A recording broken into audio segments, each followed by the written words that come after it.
Hello viewers, Tollywood story এক্সপ্লেনারে তোমাদের সবাইকে স্বাগত জানিয়ে পরশুরামের আজকের পর্বের রিভিউ আমি শুরু করছি। শুরুতেই দেখা যাচ্ছে তটিনী পুজো দিয়ে বাড়ি ফিরতেই সবাইকে প্রসাদ দিচ্ছে। ঠিক তখন তার দিদি তাকে ফোন করে বলছে যে বাড়ি থেকে প্রচুর প্রেশার আসছে, আমাকে কেসটা থেকে সরে যেতে বলছে। আমি এই কেসটা থেকে সরবো না, তুই কিন্তু সরবি না। তটিনী বলছে আমি এই কেসটা থেকে সরছি না। এরপর তার দিদি নন্দিনীকে বলছে যে আজকে স্পেশাল ব্রাঞ্চের দুজন অফিসার আমাকে প্রোটেকশন দেওয়ার জন্য এসেছিল আমি যখন পুজো দিতে গিয়েছিলাম তখন, আর বলছিল যে আমাদের উপর নাকি 24 ঘন্টা নজর রাখা হচ্ছে, আমার আর আমার ছেলে মেয়েদের নাকি কেউ ক্ষতি করার চেষ্টা করছে। নন্দিনী বলছে জানি তো, এটাই তো ওরা করার চেষ্টা করছে, কিন্তু পিছু হটবি না, কিন্তু আমিও কিন্তু কোনো আপোষ করব না। তোকে কিন্তু সবভাবে ভয় দেখানো হবে, তোর উপর চাপ সৃষ্টি করা হবে, এমনকি তোকে ইমোশনাল ব্ল্যাকমেলও করা হতে পারে। আরাধ্যা কিংবা কর্ণ চ্যাটার্জি এরা করতে পারে।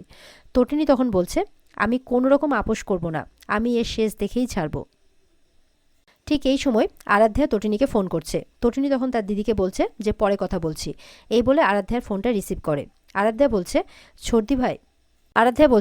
ছর্দি ভাই এই প্রোগ্রামের সব কিছু অ্যারেঞ্জমেন্ট হয়ে গেছে, ফুলসজ্জারও সব ব্যবস্থা হয়ে গেছে, তুই প্লিজ কোর্টে যাস না। আমাদের যে অ্যাডভোকেট আছে তিনি খুব নামি ক্রিমিনাল লয়ার, পার ডে 1,00,000 টাকা ফিস। আমি তোকে অনুরোধ করছি, আমার কথা একবার রাখার চেষ্টা কর, একবার রাখ, কবিরকে ছাড়ার ব্যবস্থা কর।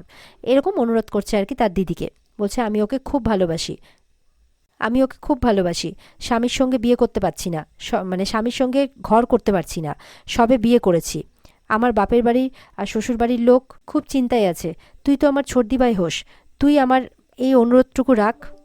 তুই আমায় কত ভালোবাসতিস, বর্দিভাইও আমায় কত ভালোবাসতো, না বর্দিভাই আমার কোনো কথা শুনছে না তুই আমার কোনো কথা শুনছিস।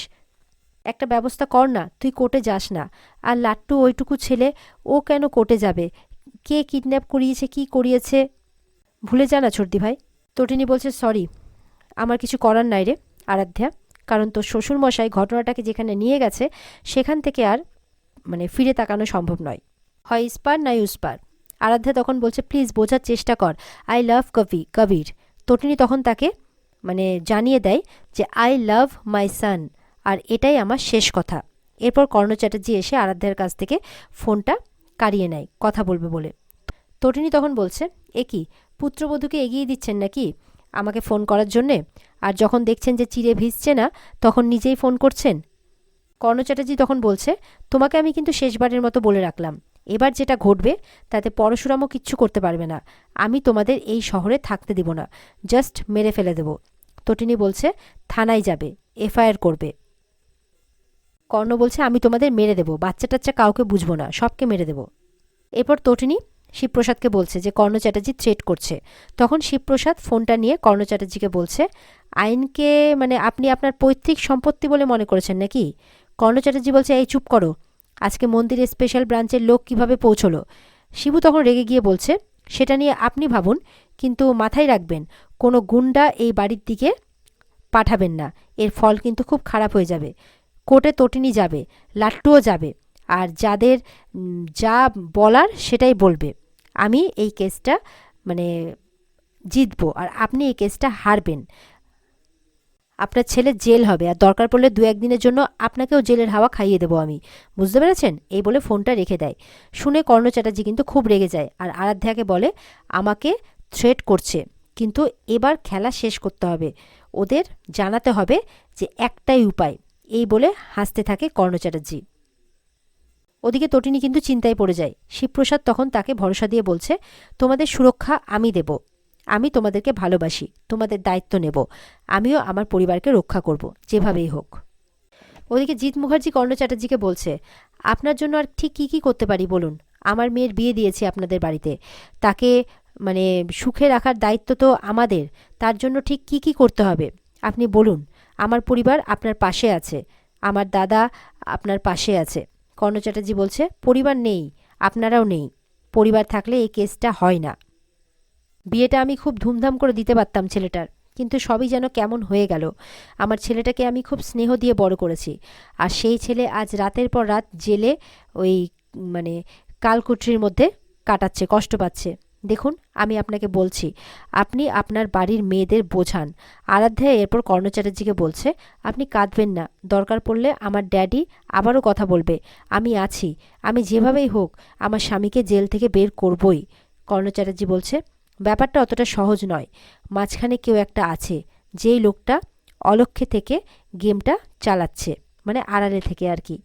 জিৎ মুখার্জি বারবার বলছে যে কর্ণ চ্যাটার্জি কার কথা বলছে। কর্ণ চ্যাটার্জি বলছে, কার কথা আবার? পরশুরামের কথা। আর তার সাথে আরও একজন আছে, তটিনীর দিদি, সেও কিন্তু কবিরের কেসটা নিয়ে যা শুরু করেছে, তাকে নিয়ে মিডিয়া, প্রেস সব, আমার ছেলে খুনি, আমি তার বাবা, তাকে নিয়ে রোজ হেডলাইন্স হচ্ছে, পেপারে খবর বেরোচ্ছে। আপনি বুঝতে পারছেন একজন বাবা হিসেবে আমার উপর দিয়ে কী যাচ্ছে? জিৎ মুখার্জি বলছে, আপনি কষ্ট পাবেন না, প্লিজ, কোনো একটা উপায় তো বের করতেই হবে।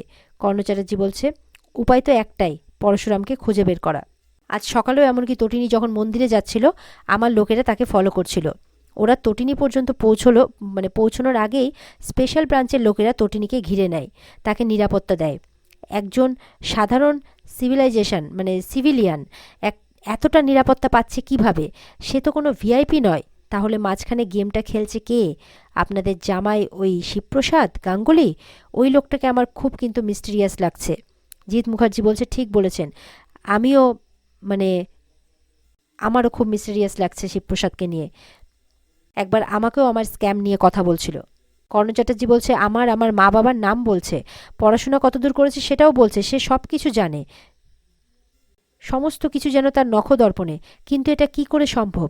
একজন বীমা কোম্পানির কমিশন এজেন্ট, এর পক্ষে কি এত কিছু জানা সম্ভব? আমার প্রশ্ন এটাই। জিৎ মুখার্জি বলছে, এর উত্তর তো আমার কাছেও নেই, খুঁজে বের করতে হবে। কর্ণ চ্যাটার্জি বলছে, আপনি যদি চান আমার ছেলে এই বাড়িতে ফিরে আসুক, আপনি যে করেই হোক খুঁজে বের করুন পরশুরামকে। না হলে আমার ছেলে যদি ফিরে না আসে, আপনার মেয়েরও কিন্তু এই বাড়িতে জায়গা হবে না, এটা মাথায় রাখবেন। এরপর আরাধ্যায় কাঁদতে থাকলে তার বাবা তাকে বলছে, কাঁদিস না মা, কাঁদিস না। কর্ণ চ্যাটার্জি আছে, ভানু আছে, আমার দাদা সত্যজিৎ মুখার্জিও আছে, আর একজন আছে শীতল।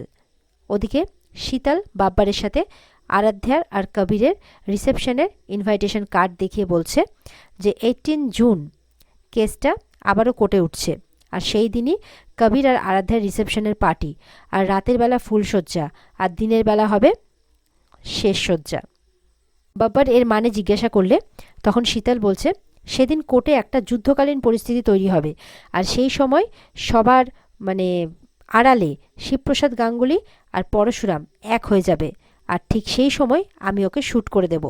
এরপর শীতল বাব্বারকে বলছে, ওই দিন আমি আড়ালে থাকব, তুমি থাকবে ফ্রন্টে, তুমি শ্যুট করবে, তারপর ওখান থেকে বেরোবে, আমি আমি লোক পাঠিয়ে দেব, আর তুমি ওখান থেকে বেরিয়ে সোজা জলপথে চলে আসবে, আর তারপরে ফ্লাইটে করে একেবারে কলকাতার বাইরে। বাবার বলছে, না, আমি রিস্ক নেব না। এরপর পরশুরাম খুব ডেঞ্জার আদমি আছে, ও যখন তখন আমাকে মেরে দিতে পারে।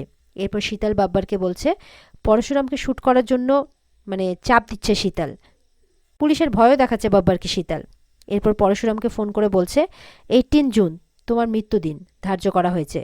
পরশুরাম বলছে, তাহলে শিখি তালুকদার কি বিধবা হয়ে উঠেছেন, বিধাতা হয়ে উঠেছে নাকি? শীতল বলছে, শিখি নেই, ও মারা গেছে শুধু তোমার জন্যে।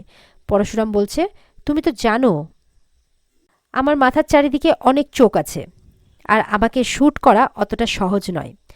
18 জুন তুমি আমাকে মারার প্ল্যান করছো, 18 তারিখে আমি তোমাকে কাস্টাডিতে তুলে নেব।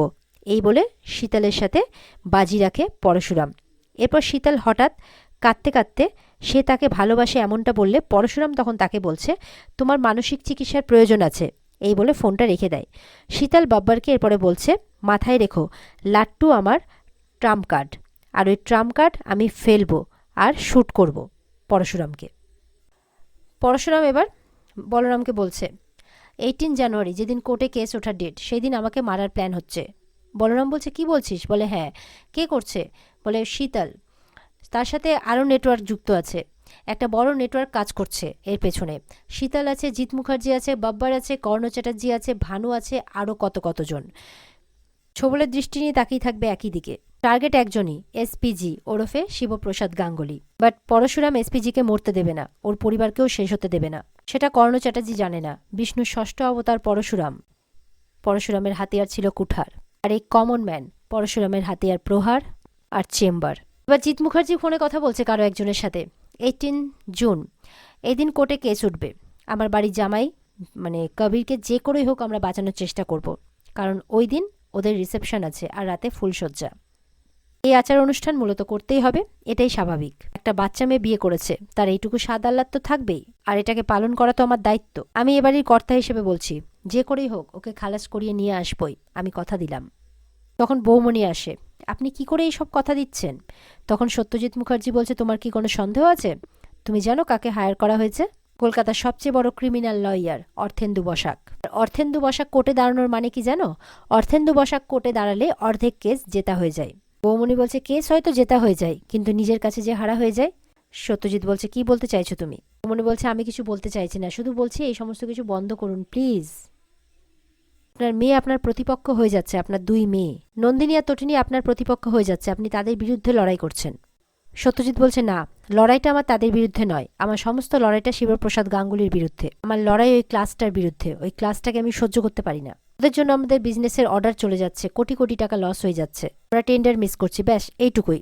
মানে বৌমণি বলছে, উল্টো দিকে যে আপনার নাতি নাতনি আছে, আপনার মেয়ে আছে, আপনার জামাই আছে। সত্যজিৎ বলছে, মানে? মানি না, জামাই বলে আমি ওকে মানি না, তুমি খুব ভালো করেই জানো ওরা আমার কাছে মৃত। বলছে, এখন মানেন না বলছেন, আর বিয়ের পর যে ওদেরকে হাত জোর করে নেমন্তন্ন করে এখানে এনেছিলেন শুধুমাত্র নিজের আখের গোছানোর জন্য। এখন সত্যজিৎ বলছে, ভূমিকা, তুমি কিন্তু নিজের সীমা লঙ্ঘন করো না, লঘুগুরু জ্ঞান হারিয়ে ফেলছো তুমি। এরপর আয়ুষী এসছে, ছিল কবে লঘুগুরু জ্ঞান? ছিল না তো কোনোদিনও।